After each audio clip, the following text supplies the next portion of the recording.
Well, thank you for inviting me to speak with you all today. I've been really looking forward to it. So as Mike's pointed out, the focus of my presentation today is going to be on the phenomenon of parental activism in education. And I've been conducting research with parent campaign groups for quite a while now. The project's gone through a couple of, and it's a largely self-funded bit of institutional support for transcription and so on, but a largely self-funded project.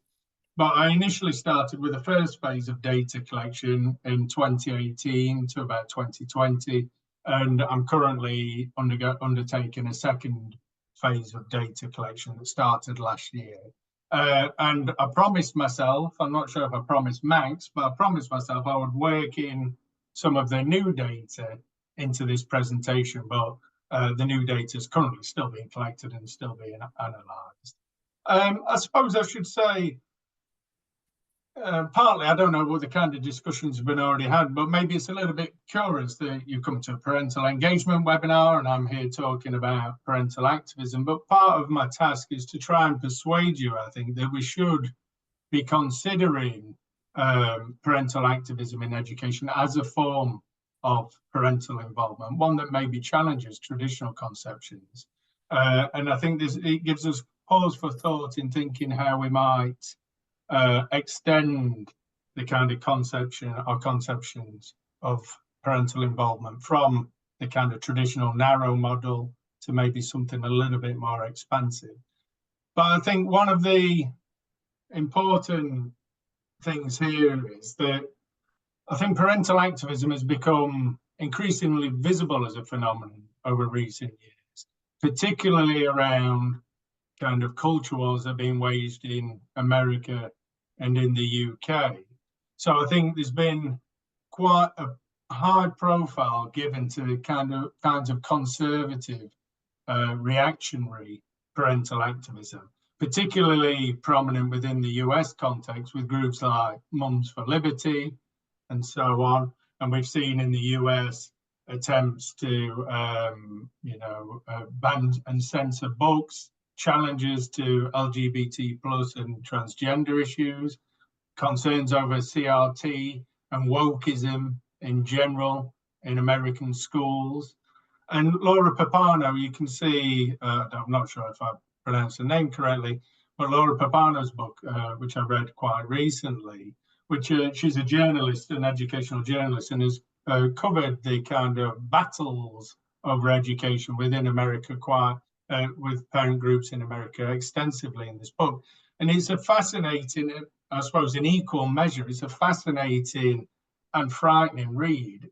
I must admit, on reading it, I was struck by how democratic the American education system seems to be in comparison with the system in England and Wales. I'm not quite sure what it's like in Scotland. But I think with that comes dangers, because one of the things that Laura Pappano charts is the way that conservative groups have sought to control and commandeer and co-opt school boards as a way of promoting a particular ideology. So groups like Mums for Liberty and so on, I think it is questionable as to the extent we might consider them as a grassroots parental movement, because they are funded and supported and driven by the Christian right of the Republican Party in America.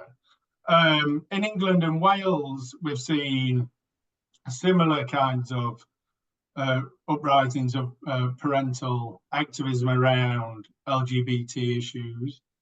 So back in 2019, maybe people will remember, but we had protests across schools in predominantly Muslim areas, schools, protests against the No Outsiders Equalities, LGBT plus equalities program that was being run as a curriculum within some of the schools.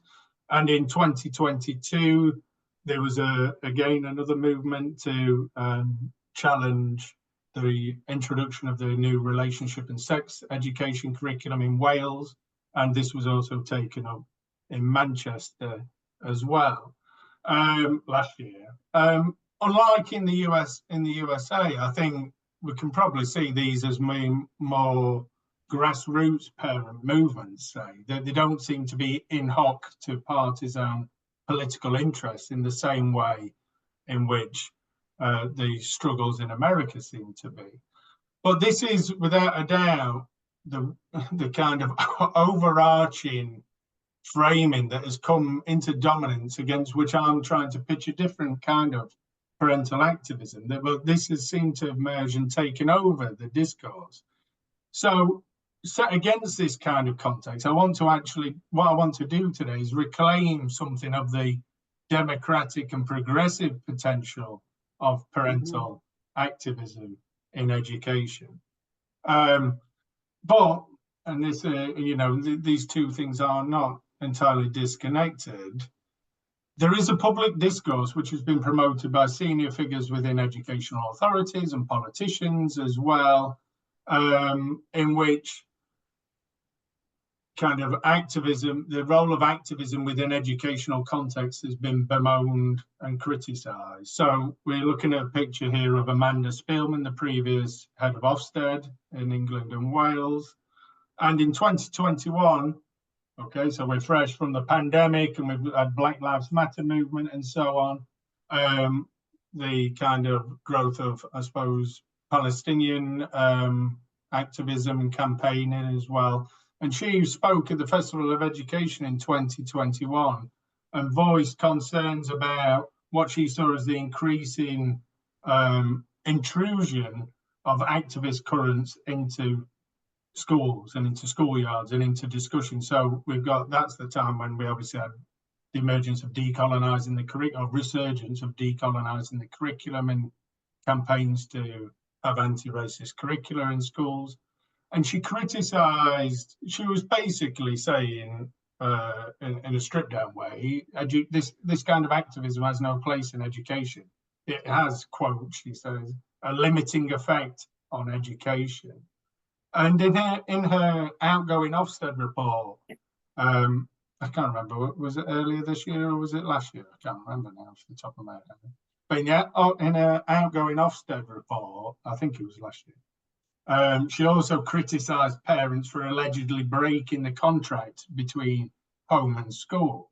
And one of the kind of chief concerns she had was around attendance. We know that within England and Wales and probably Scotland as well, attendance issues is a big concern, and there's been a big political policy push around attendance.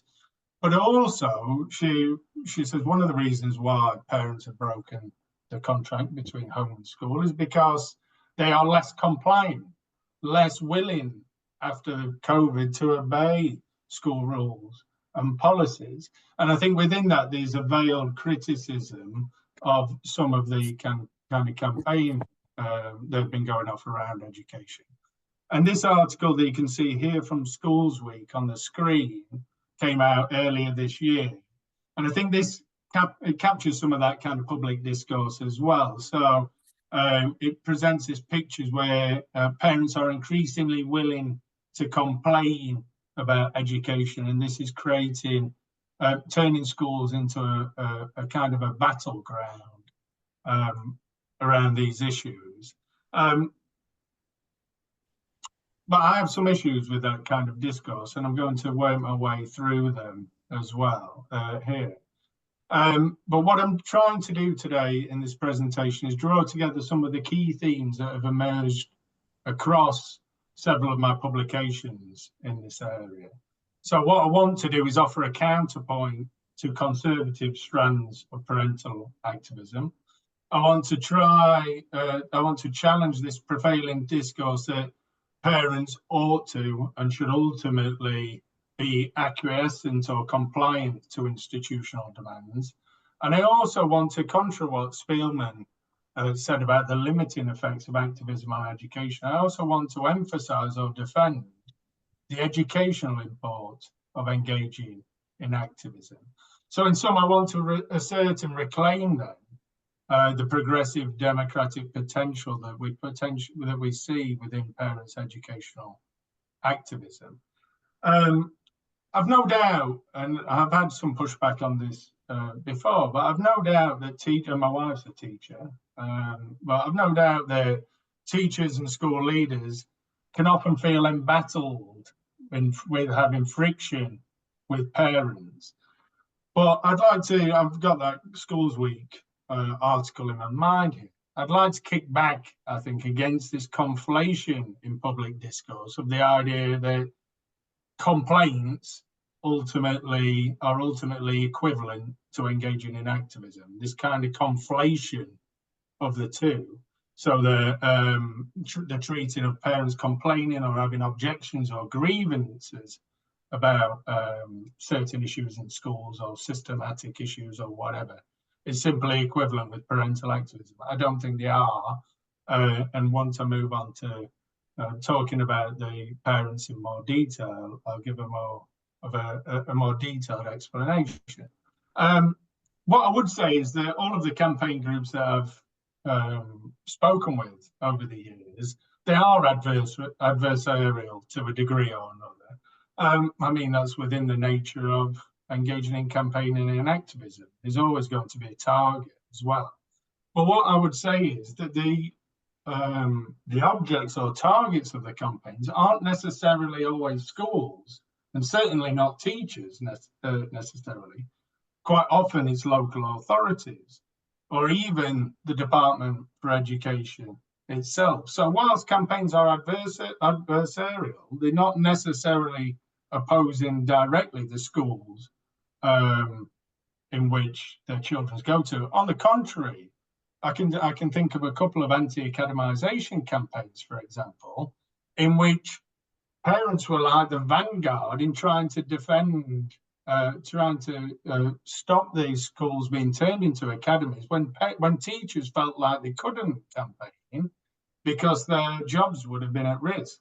So parents were collaborating with teachers or driving the campaigns and getting the support because teachers were disempowered in a way from being able to do that. So one of the academic campaigns where the parents collaborated with the senior leadership and the head teacher of the school because it was being forced over the current leadership of the school as well. So although campaigns are adversarial, they're not necessarily picking fights with schools necessarily. They can be collaborative. And what I would also say is that the participating parents across my study were not pushy parents, what we might stereotypically consider pushy parents with sharp elbows, say, or whatever. Okay, it was a diverse sample of parents from across different social and ethnic backgrounds. What was common amongst the sample, though, was parents' conviction that they were fighting particular educational injustices.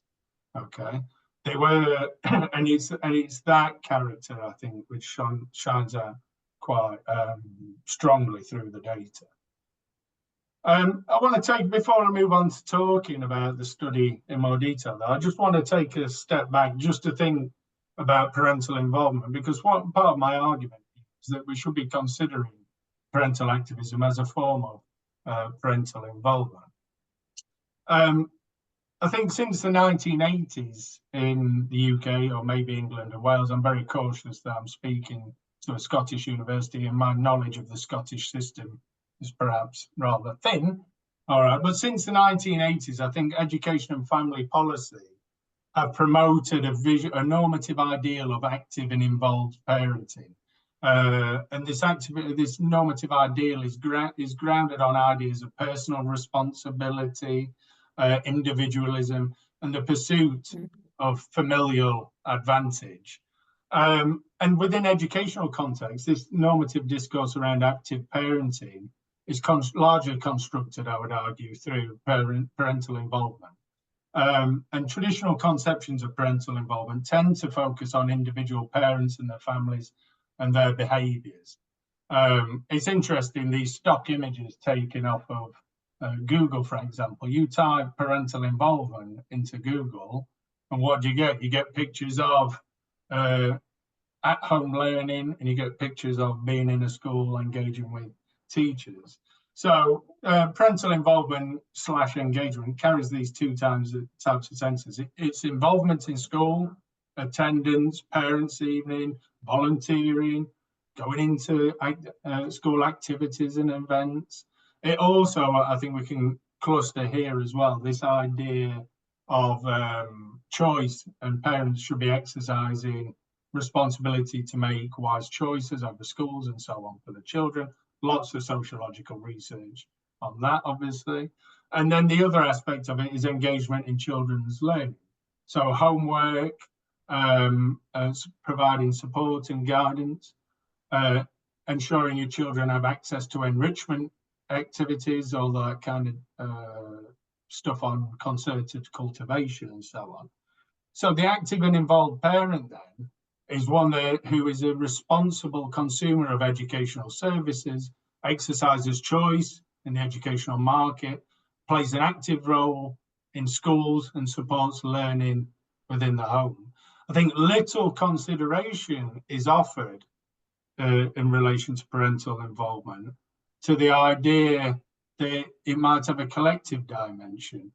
And there's actually, as far as I can see, I've not done a massively detailed literature search, but literature on collective parental involvement is rather scarce. And I think we need to broaden the horizons of parental involvement to start thinking about ways in which we might consider parents' efforts to defend their collective interests as an indication of being involved in their children's education. So I'm going to make this argument as we proceed. But just some information, background information on the study then. I've already introduced it a little bit, but it was a qualitative study using interviews, focus groups, and some observations of campaign events. All of the images you see, certainly in this and in the titles, in what follows in the title slide, are actually taken from an event that one of the campaign groups held at Parliament Square a few years ago. They're all blurred and so on to anonymise people, but all the images are actually from a campaign event. The first phase of the study, I spoke with parents from a school funding campaign and a couple of anti-academisation campaigns, plus 3 figures who are treated as what we might call campaign advocates. One was a campaign manager for a large teaching union. One was from a pressure group around academisation. And the other one was actually, I should cluster them in as a school funding parent, but they led a campaign around school funding as well, a parent who led a campaign. The second phase, which I'm still currently in the midst of, I've interviewed a parent advocate or campaigner around school refusal, campaigners working around SEND issues in education, working around early years, one around school cuts, stroke, parental support. Then, and I don't know if this is hitting Scotland as well, but there's a phenomenon at the moment in England where schools are being closed down by local authorities on the grounds that there are not enough children to support keeping the schools open. So I've spoken with a couple of school closure campaigners, another couple of anti-academisation campaigns.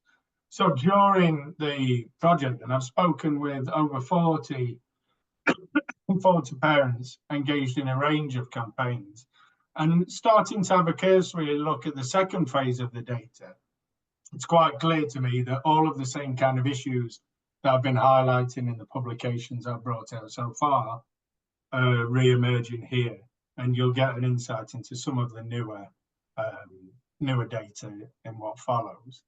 When I originally set about this project, one of my motivations was I wanted to record for posterity, for the historical record, this kind of wave of parental activism, because I found it democratically inspiring, and I find it, really emboldening to think that these were normal, I say normal in inverted commas, normal, ordinary parents who decided, hold on a minute, we don't like this situation. It seems a bit fishy. We're going to stand up and fight. And I wanted to be able to record this for the historical record.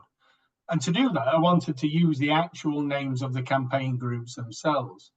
However, it quickly transpired that some of the anti-academisation campaigns were so bitter, so acrimonious, that name in the campaigns would potentially made the parents identifiable. So I've had to adopt a policy in which all of the campaign groups are anonymised, as well as the participants and any other proper names that would risk identification. Okay, so I think just to set us up, my working definition of parental activism, because what I'm interested in here is parents who engage in campaigning, parents who become activism. I'm thinking about whether there's something specific about parental activism that distinguishes it from other forms of activism, climate change activism, or whatever it might be, okay? And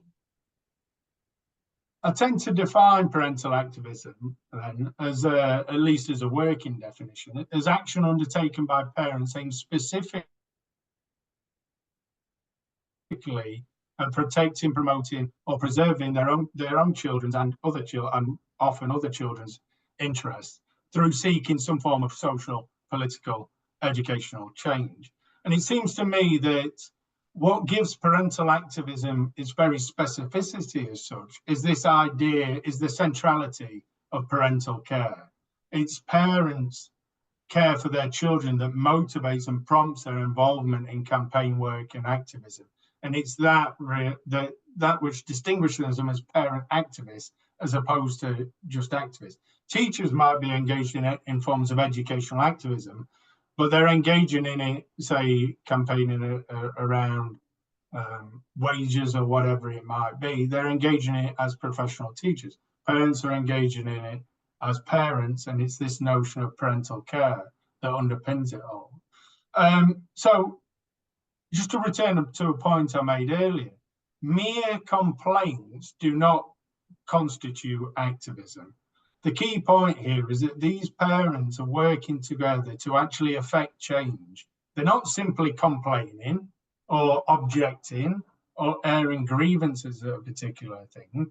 Their activism may well include all of those, but they are actually working to change some kind of institutional or policy issue or preserve something. Okay, they're not merely complaining, they're engaging in action. And I think that is what distinguishes it from the kind of discourse on complaining parents that we've been seeing in the media and in policy figures to some degree as well. I want to start off exploring the data by beginning with this quotation from Molly, because I think it epitomizes and encapsulates the kind of resolve that was demonstrated by parents across the different kinds of situations. Look, she's saying, look, I don't necessarily want to be doing this. I don't want to be campaigning, but I'm faced with something that is just not right. I'm faced with an injustice. And rather than just sitting there and accepting it, I've decided I can't. I'm going to campaign and I'm going to make this right.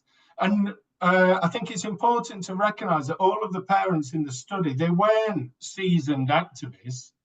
Very few, if any, I can only think of one off the top of my head, had any prior history of being involved in campaigning or activism. These were just ordinary parents who were faced with what they perceived to be an injustice, and they decided enough is enough, and I want to, and we're going to campaign now. And I think in Molly's quotation here, you can also see how it is care for a children's education that is really driving this kind of sense. And I'm going to return to that point, her activities, and I'm going to return to that point later on. But the first key theme, I think, it is around democratic deficits in the kind of systems and processes that parents engage with. Because what I'm wanting to do here is argue that parents are engaging in parents could be considered to be justifiably engaging in activism. There are good reasons for why they might engage in. Why they might engage in activism. Okay, so they are circumstantial activists. They are parents whose circumstances have changed And it is that change to the circumstances, the threat that they pose, that ends up compelling parents to become involved in campaign work. And often the touch paper lighting the campaigns as such was their experience of encountering intransigent and obstructive educational authorities, and their experiences of being enmeshed in undemocratic processes of educational decision making. So for SEND campaigners, this is some of the new data. Both of these two comments that I've got coming are. But for SEND campaigners, their desire is simply to hold local authorities and schools to account, to make sure that they abide by the law, to make sure that schools comply by the law. But as Sean points out here, over and over again, they're finding that they're being rebuffed because there is no accountability in the system. Nobody wants to take responsibility for it. And this, I don't know if you've been on, anybody who follows these kind of things on Twitter. This is repeated up and down the country. But Sean also, I think, here is airing suspicions that the system is intentionally set up to be obstructive in this sense. And I think that's a really important point, because it connects up to lots of the other data around school closure campaigners, like how we see here, and also the anti-academisation campaigners as well. So Eliza's involved in a campaign was involved in a campaign to try and stop her school, children's school closing. And she said they were all approached by the local authority. We're going to have consultation meetings and so on and so forth. And they did lots and lots of work, lots of research to be able to table issues to the consultation meeting. And then their ultimate conclusion was that this process is a fraud. It's illusory. There was no real appetite to engage or consult parents. They might be paying lip service, but there's no genuine opportunity to participate.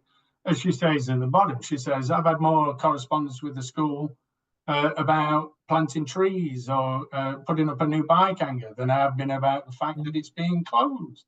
So there's this lack of information, sometimes misinformation. Anti-academisation campaigners similarly presented consultation events as completely bogus and rigged. And this lack of opportunity for dialogue, this lack of transparency, was highlighted parents as a key motivation for becoming involved in campaigning. But also, parents encountered what they saw as completely undemocratic treatment by educational authorities once they'd begun their campaigns. So there were numerous examples of parents sharing experiences of being belittled, being pathologized, and being treated with contempt. We look at Floyd's account here. Floyd was a parent governor at the children's school, his children's school that was voluntarily pursuing academisation. And he was trying to represent parents' interests, trying to give another side to the academisation issue. And he said, I was just being completely shouted at.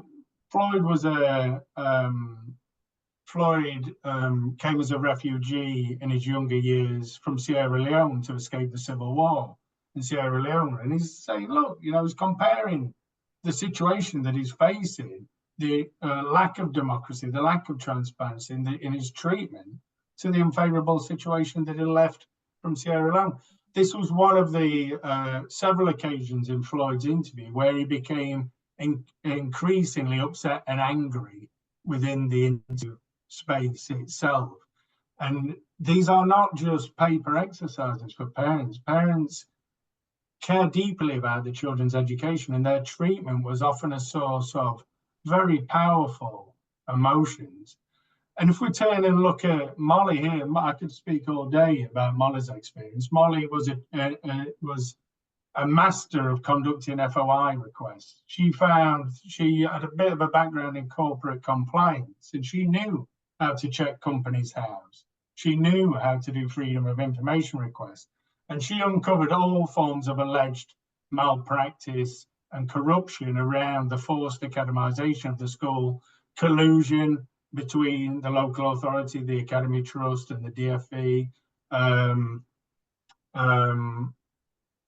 Interest, the school already being parked for, being school land already being parked for so long.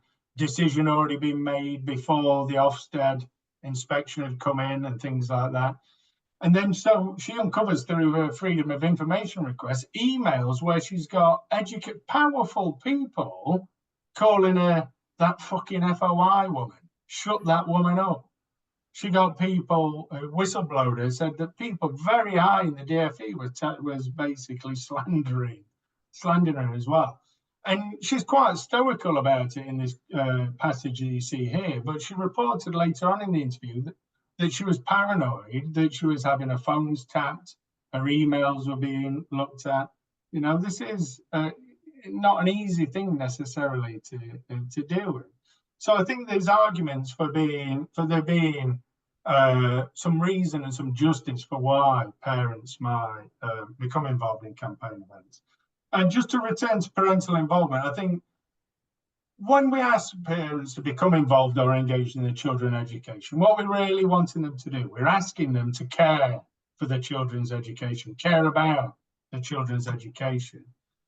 And this notion of caring about and caring for, to use the feminist care ethics framing of these issues, education is something that clearly underpins parents' reasons and their drive for becoming involved in activism.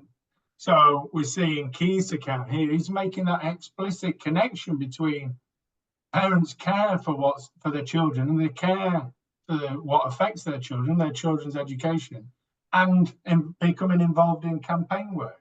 He's drawing the two together quite clearly then.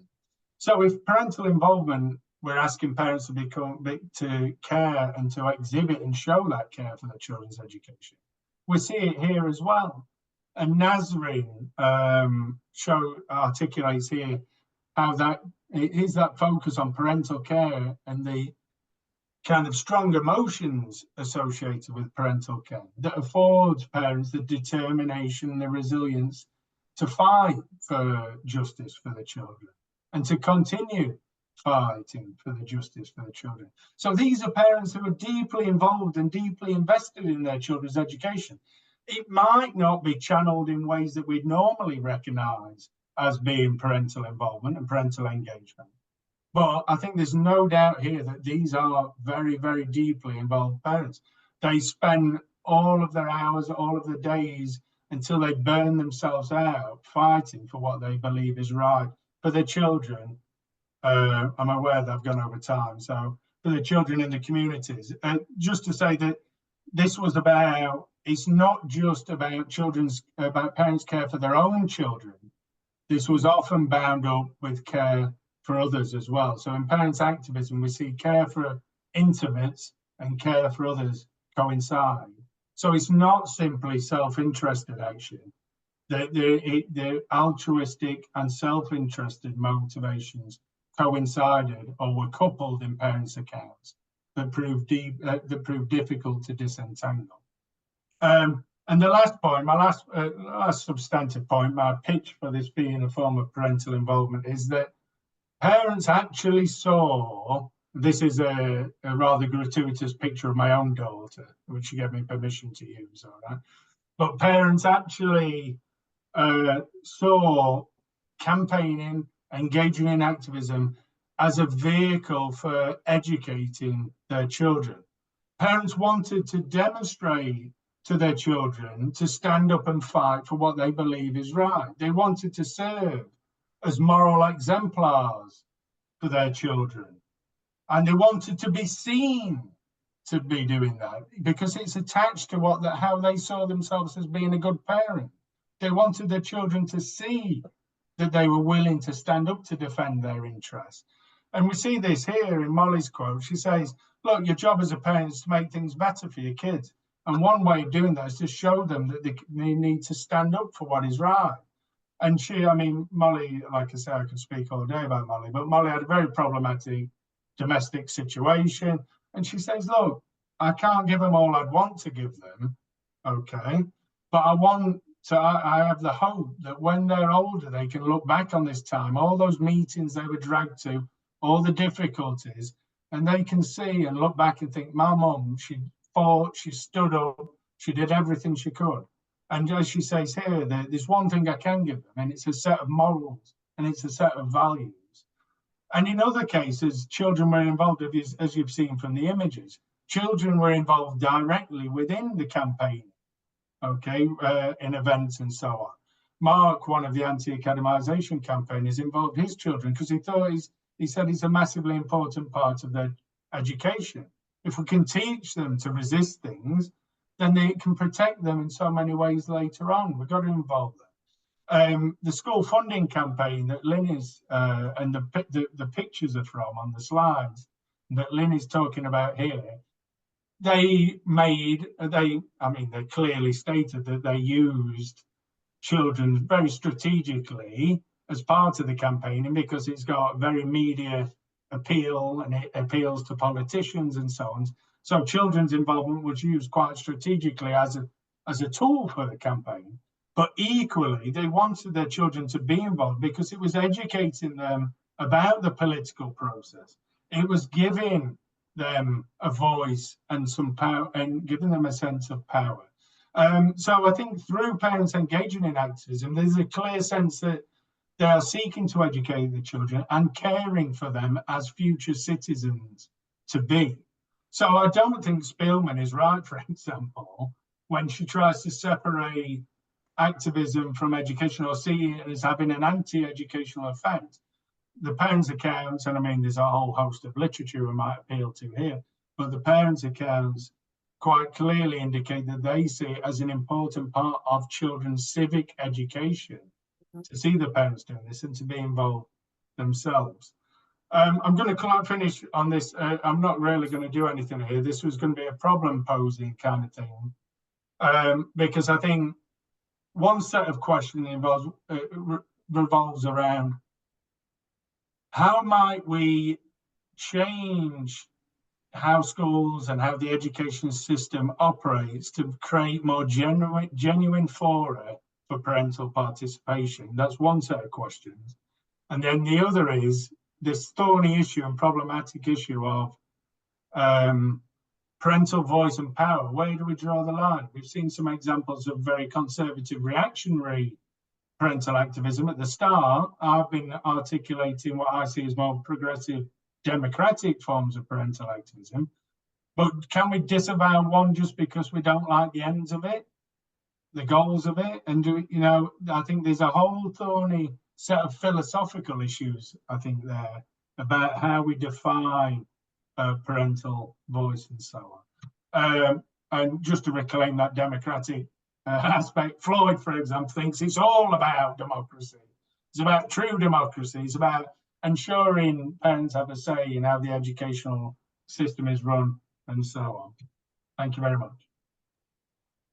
Thank you so much. Thank you so much, Nathan, for your very insightful presentation.